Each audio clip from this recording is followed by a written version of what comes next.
Perhaps each of us has lived through a night like this. The room drowned in silence, darkness covering everything. Yet inside the head, 1,000 restless voices refuse to sleep. They appear in many forms: a collapsed plan, a wavering relationship, or simply the long pause from someone we're waiting for. Small as they seem, these things stir up an ocean of anxiety within. It is not weakness that makes us tremble, but the very act of caring. Fear of losing, fear of separation, fear that what we love will cease to exist. The paradox is this: we all know that nothing stands still. Our bodies age day by day, our loved ones will eventually depart. Today's joy may become tomorrow's fragile memory. This knowledge is deeply ingrained, yet emotions stubbornly resist. It is the fracture between knowing and feeling that creates suffering. We live as if life were eternal, and when change arrives, we suffer twice. Once from the loss itself, once from refusing to accept it. Long ago, our ancestors survived by being alert to wild beasts in the forest. That instinct preserved life. But in today's world, it continues to beat its drum at invisible dangers: an unanswered email, an averted glance, or even the 3 blinking dots on a phone screen. The brain does not distinguish. It equates these small signals with real threats. And thus, instead of protecting us, anxiety becomes a hidden fire that burns away our energy for living. Even those with immense power cannot escape its grip. Emperor Marcus Aurelius, ruler of a vast empire, still wrote his meditations each night to soothe invisible fears. In the East, sages too confessed that even with an understanding of impermanence, there were moments when the mind was torn by dread. This shows us anxiety spares no one. It is like a shadow slipping into every corner, regardless of wealth, wisdom, or status. The philosopher Montaigne once said, "My life has been full of terrible misfortunes, most of which never happened." What sounds humorous is, in truth, a precise diagnosis of the mind's illness. We live more with fears of the future than with the present moment. We not only grieve real losses, but also imprison ourselves in imagined tragedies that never occur. Buddhism calls this attachment, the desperate clutching at illusions of permanence. The tighter we hold, the fiercer the anxiety grows. Like grasping a burning coal, if we do not let go, we can only continue to burn. Human anxiety, after all, is not a stranger, but a companion we have yet to learn to live with peacefully. And here arises the real question. If life is already so fragile, why do we continue sentencing ourselves to invisible chains called worry? We often tell ourselves, life is like the wind, nothing can be held for long. Yet when change arrives, the mind protests violently, like a child who knows the game must end but still bursts into tears when it does. This is the paradox of being human. We know life is temporary, and yet cling to it as though eternal. Observe a flower blooming in the garden. We know it will wither, yet when its petals fall, our heart still aches. A love affair, though there is no such thing as forever, still leaves us in tears when parting comes. Reason and emotion diverge. The intellect is clear, but the heart is obstinate. In that gap between them, anxiety grows. Montaigne admitted that most of his suffering never materialized. They were scenarios invented by the brain for caution. This is no accident. From the dawn of humanity, it was the cautious who survived. Those who fled at the rustling of leaves, those who ran at the sight of shadows. Anxiety was once a survival instinct, but in today's civilized world, threats are no longer claws and fangs, but subtle details. A missed call, a lost opportunity, an unexpected change of plans. Yet the brain reacts the same, treating them as threats to life itself. Thus, we become victims of an evolutionary inheritance. History shows the same pattern. No one escapes this tragedy. Alexander the Great conquered half the known world, yet, in his final nights still trembled at the thought of illness. King Tran Nan Tong of Jai Viet, after glorious victories, renounced his throne for the monastery, having realized that power cannot silence anxiety's shadow. From slave to emperor, from student awake before exams, to philosopher in midnight solitude, worry gnaws at them all. Strangely, anxiety not only torments us when an event truly occurs, but makes us suffer hundreds of times before it even happens. One arrow may pierce us once, but the mind shoots 10 more by itself. That is why Buddhism calls anxiety double suffering, not only from change itself, but from the resistance within. At this point, it becomes clear. The problem is not change, but our relation to it.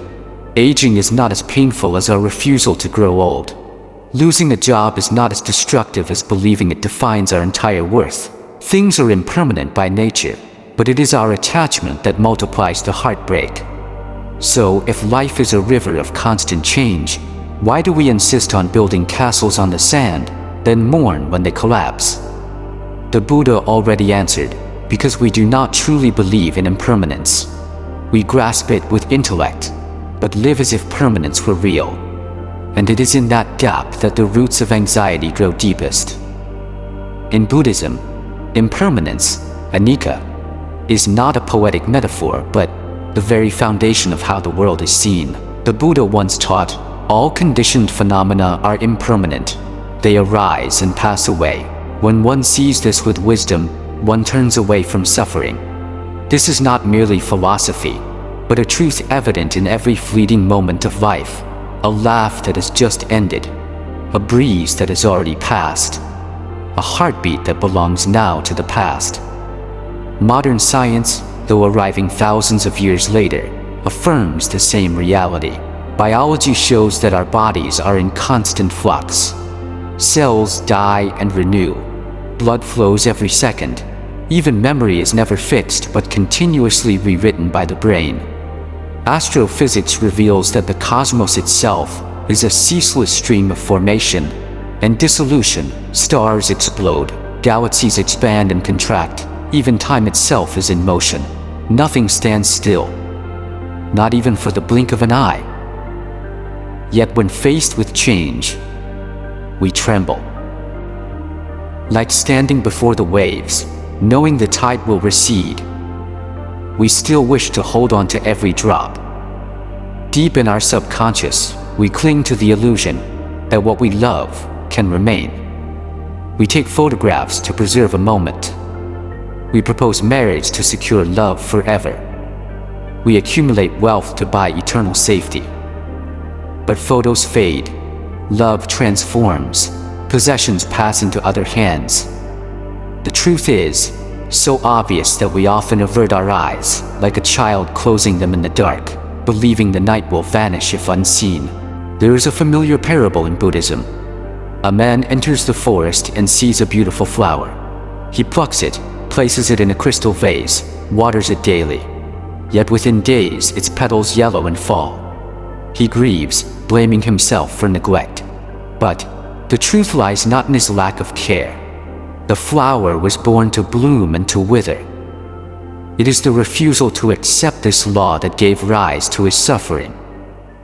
The Buddha called this upadana, clinging. When we say, "This is mine, it must stay with me," we are clutching at flowing water. The tighter the grip, the faster it escapes, and the greater our fear. A new wrinkle on the face, a missed opportunity, a farewell. These cut deep not because they are inherently painful, but because we expected them to remain unchanged. The root of this illusion, Buddhism calls avijja, ignorance, the failure to see reality as it is. We claim to understand impermanence, yet live as if our parents, friends, and even our own body will remain forever. When truth is revealed, we are shocked, angry, and broken. Life has never betrayed us. It is our illusion that has betrayed us. If a flower were to bloom forever, perhaps we would cease to pause and admire it. It is precisely because it is fragile that each moment becomes precious. But to truly live this way, we must dare to look impermanence in the eye, not only with the intellect, but with a heart willing to accept. This is the first step toward awakening. Instead of clinging, we learn to let go, to let life flow as it is.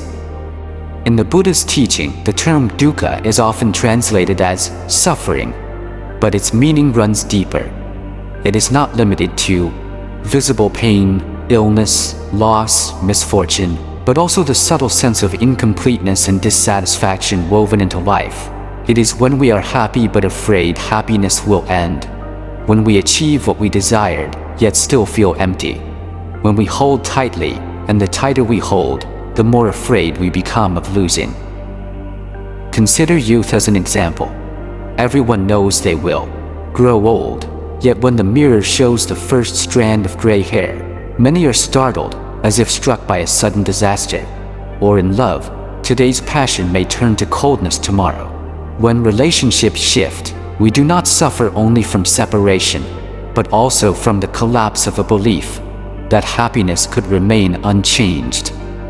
Dukkha hides even in life's seemingly perfect moments. Alongside this lies another illusion, the belief in a solid, unchanging self. We say, "This is my body, my memory, my plan." But Buddhism calls this anatta, non-self. What we call I is only a stream of ever-changing conditions, cells, feelings, memories, thoughts, all flow like a river, with no permanent entity behind them. When life does not conform to the self we imagine, we feel threatened.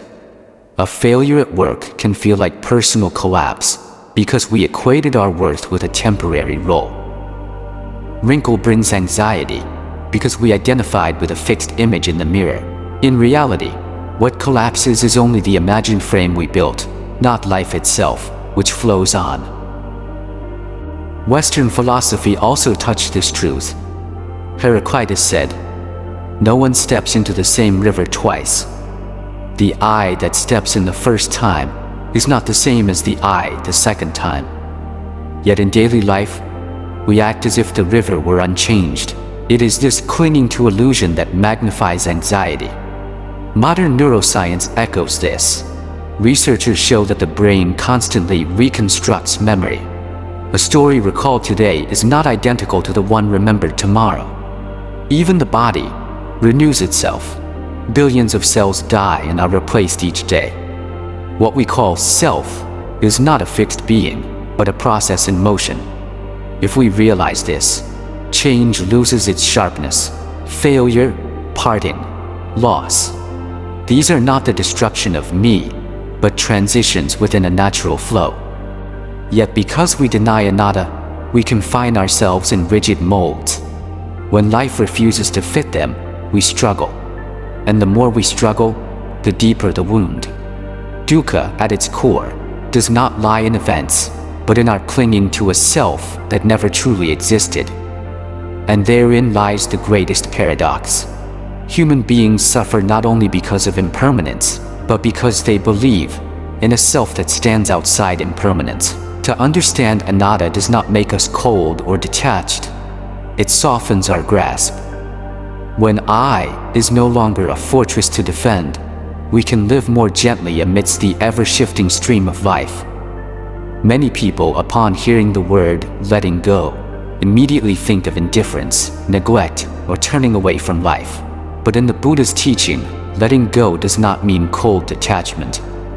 Letting go means loosening the grip, ceasing to identify ourselves with what cannot be held. We still care, still love, still act, but without allowing attachment to become chains that bind us. There is a famous Zen parable. A man holds a glowing ember in his hand. He cries out in pain, yet refuses to release it, believing that to let go would be to lose something. Only when he opens his hand does he realize the suffering was not in the ember itself, but in his clinging to it. So it is with us. In the face of loss, rather than letting go, we hold on, and in doing so, we burn ourselves. In modern life, this truth is evident everywhere. A patient diagnosed with a terminal illness already suffers from the physical pain of the disease. Yet instead of accepting and seeking treatment, he torments his mind with questions. Why me? If only I had been more careful. The suffering of the body is one burden, but the suffering of the mind multiplies it. Letting go here does not mean resigning to illness, but accepting reality as it is, so as not to add further pain. Only then does clarity arise to act wisely. The same applies to work. A person who fails in a project, if he clings to the belief, I am this failure, turns the pain into an identity that crushes him. But if he lets go and sees it simply as an experience along life's stream, he can continue forward, perhaps even learning something invaluable from the mistake. Mindfulness, sati, is the key that opens the door to letting go. Anxiety always lives in the future. What if I fail tomorrow? What if something bad happens? Mindfulness draws us back to the present. This breath, this step, this moment. When we are truly present, we are no longer haunted by the ghosts of what might be. We see clearly, this is only a thought, not reality, not destiny. Meditation, especially Vipassana, insight meditation, becomes the concrete practice that turns philosophy into lived experience. Sitting quietly, observing the breath as it flows in and out, we see each breath arise and pass, each thought emerge and dissolve. This direct experience allows us not only to know impermanence with the intellect, but to feel it with the whole body and mind. From there, the grip slowly loosens. Letting go is not a single act accomplished in a day, but a way of living, cultivated little by little. Whenever the mind is swept away by worry, we pause, take a deep breath, and ask, do I truly need to hold on to this?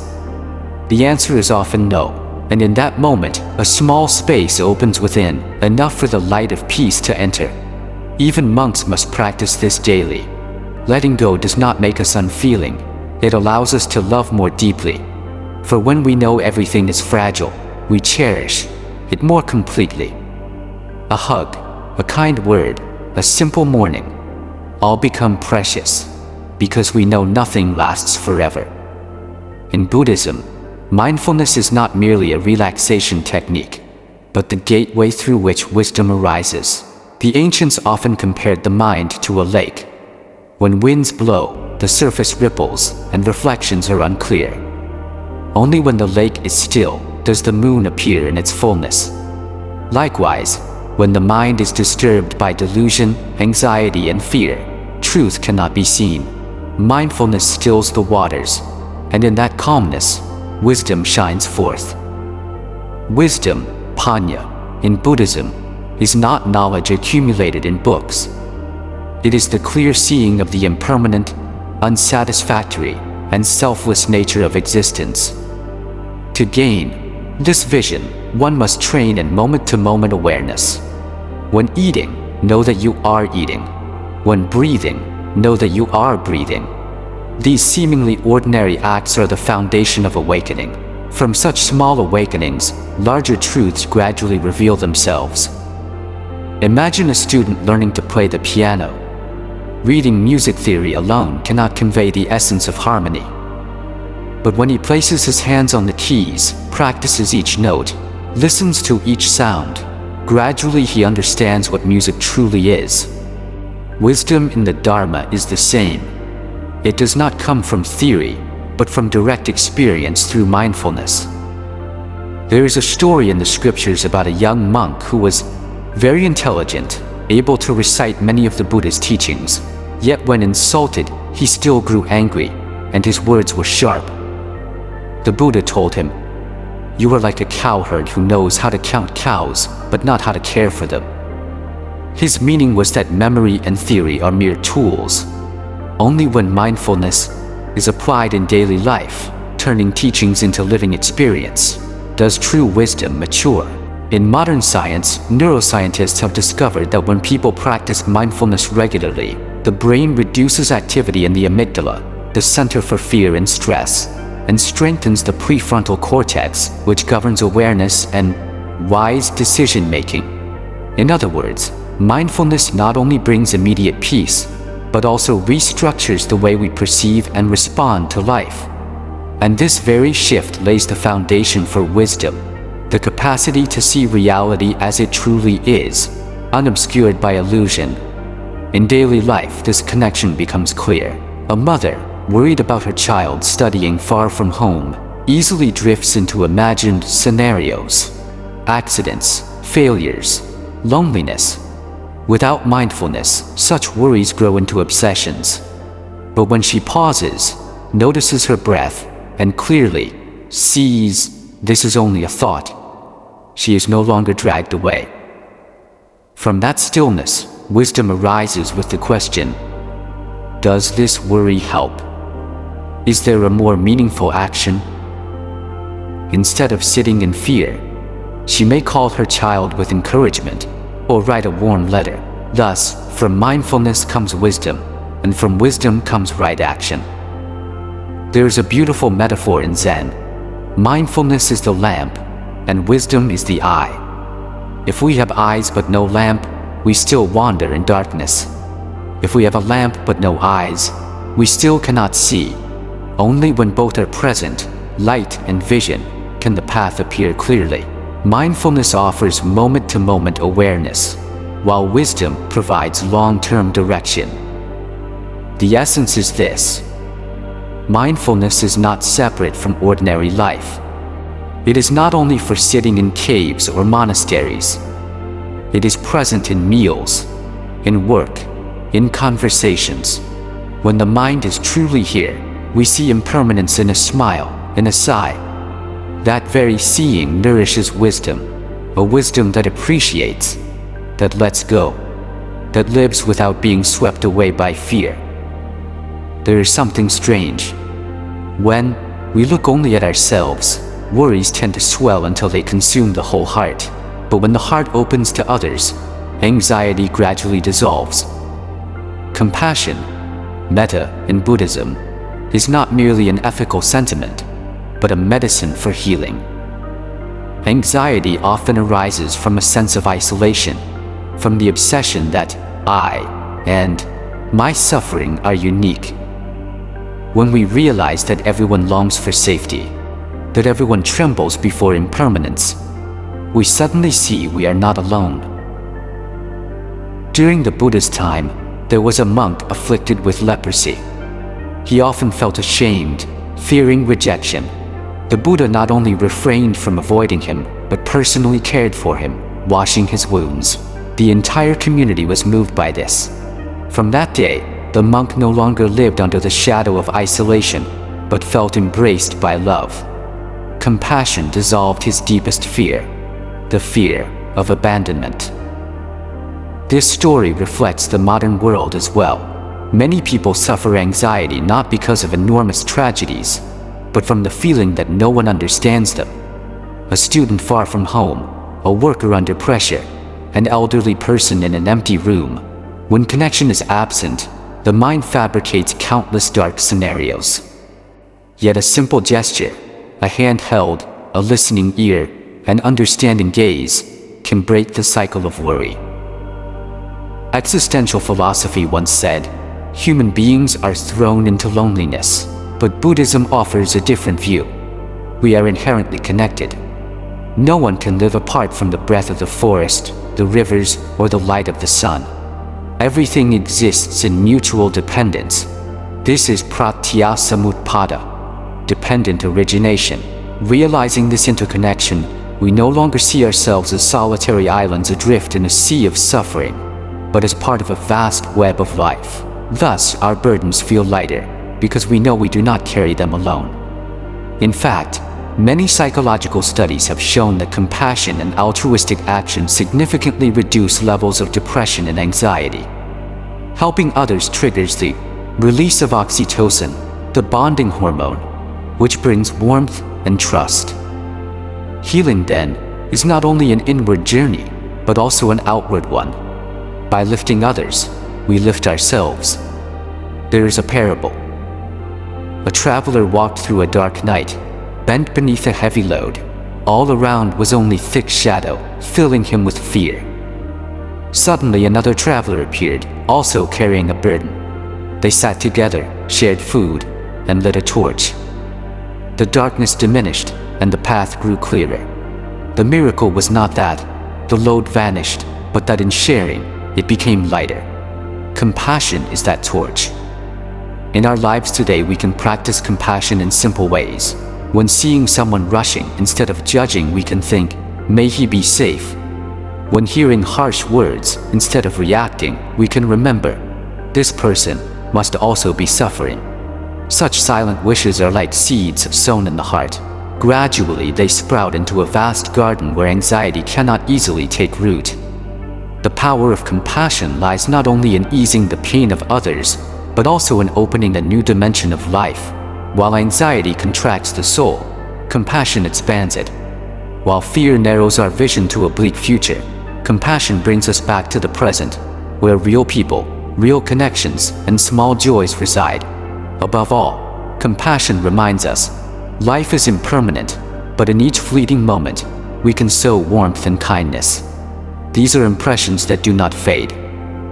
Just as flame passes from one lamp to another, the light of compassion spreads endlessly, dispelling the darkness of fear. Someone once asked, if everything changes, if nothing lasts forever, then what meaning does life's effort hold? At first, the question may sound pessimistic, but in fact, it opens one of Buddhism's deepest insights. Impermanence is not an enemy, but a gift. If life were unchanging, we would sleep forever in habit.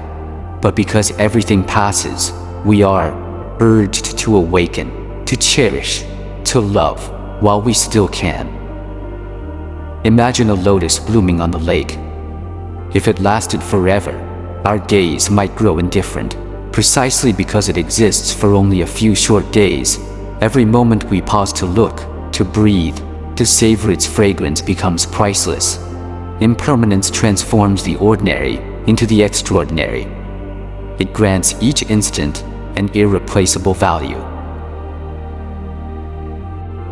Before entering parinirvana, the Buddha left his final words. All conditioned things are impermanent. Strive with mindfulness. This was not a mournful warning, but a bell of awakening. Life is fragile. Do not waste it in illusion and fear. Live each day as an opportunity to see truth, to give kindness, to cultivate wisdom. Western philosophy too has touched upon this truth. The Romans reminded themselves with memento mori, remember that you will die. Not to spread despair, but to remind us that only by facing death do we truly know how to live. Marcus Aurelius once wrote, "Loss is nothing but change, and change is nature's delight." These words echo Buddhist teaching, for when we stop resisting life's flow, we begin to move in harmony with it. Thus, instead of asking, "How can I keep everything?" we learn to ask, "How can I be fully present in each moment?" When sitting with loved ones, instead of fearing tomorrow's loss, we can look into their eyes and listen with the whole heart. When doing even a small task, instead of calculating future gains, we can feel each step, each gesture. Such presence transforms fragile moments into eternity within memory and soul. A monk once said, "Living with impermanence is like riding the waves. If you try to stop the wave, you will drown. But if you let go and follow its rhythm, you can ride it and behold the vast ocean." This is a beautiful image of peace. It comes not from control, but from flexibility, like bamboo bending with the wind, yet never breaking. Modern science also shows that the universe is constant birth and death. Stars explode and fade, creating the elements that sustain life. Even our bodies are in flux. Old cells die, new ones arise. Realizing we are part of this ceaseless transformation, fear dissolves. We see that life is not a possession to hold, but a river to experience. And within this river, meaning does not come from trying to freeze joy, but from living authentically, loving sincerely, giving wholeheartedly. A hug given today may be the last, but that is why it carries our entire heart. An apology spoken in time can dissolve a lifetime of regret. A silent pause to watch the clouds can become a healing memory. When we let impermanence teach us, worry transforms into gratitude. We no longer ask, "Why must it change?" but whisper, "How lucky I still have this moment." In that flow, we discover another kind of peace. Not the peace of certainty, but the trust that we can remain steady through all change. Therefore, instead of letting impermanence be an excuse for despair, we can let it become a compass for awakening. Seeing that time does not wait, we stop postponing love. Seeing the body is fragile, we stop wasting health. Seeing that all things pass, we begin to live as though each day were a treasure. And wondrously, when we live this way, anxiety is no longer a jailer, but a quiet teacher reminding us that life is worth living fully. Perhaps all our lives we have been running, chasing success, fleeing fear, searching for a fixed refuge where safety could be guaranteed. But the farther we run, the more we see that there is no permanent resting place. The world keeps turning, the body keeps aging. Those we love must also part. Every effort to cling is but a grasp at a dream dissolving. And in that very realization, the Dharma reveals a gentle truth. Serenity does not come from control, but from release. Release does not mean turning away from life, nor does it mean resignation. It is the courage to live amidst change without being swept away by it. Like a lotus blossoming out of the mud, our minds can dwell in peace amid life's imperfections. When we no longer identify ourselves with every event, every emotion, we create inner space to breathe, to see things as they are. There is an old story of an elderly Zen master. One day, a storm destroyed the village's harvest. The villagers wept and cried, "Master, are you not saddened? We have lost everything." The master simply smiled. "Lost everything? I still have the sky, I still have my breath, I still have the chance to plant anew." His answer was not naive, but the wisdom of one who had seen. Every loss is only a form of change, and within change lies a beginning. When we accept impermanence, we no longer fear it. When worry arises, we look directly and smile. You too are but a traveler, arriving, then leaving. When joy comes, we cherish it without forcing it to stay. When sorrow comes, we embrace it without clinging. Such lightness turns life into music, with crescendos and silences, yet always harmonious. At the end, what remains is not what we have accumulated, but how we have lived. Did we love? Did we awaken? Did we let go in time? This is why the Buddha's words, "Strive with diligence, live with mindfulness," still resonate after more than 2,000 years. They are not for distant scriptures, but for us, ordinary people struggling daily with worry and uncertainty. In the end, the real question is no longer, "How do I avoid losing?" but, "How can I live so that each loss is not a tragedy, but a song of continuation?" If a flower can bloom brightly and then vanish in the wind, so can our lives be, fragile, yet beautiful to the very end. And when we understand this, we no longer ask, "If life is fleeting, why worry?" Instead, we answer with our very living, "Because life is fleeting, I choose to live with serenity, with love, with release." That is true freedom, the peace no storm can steal.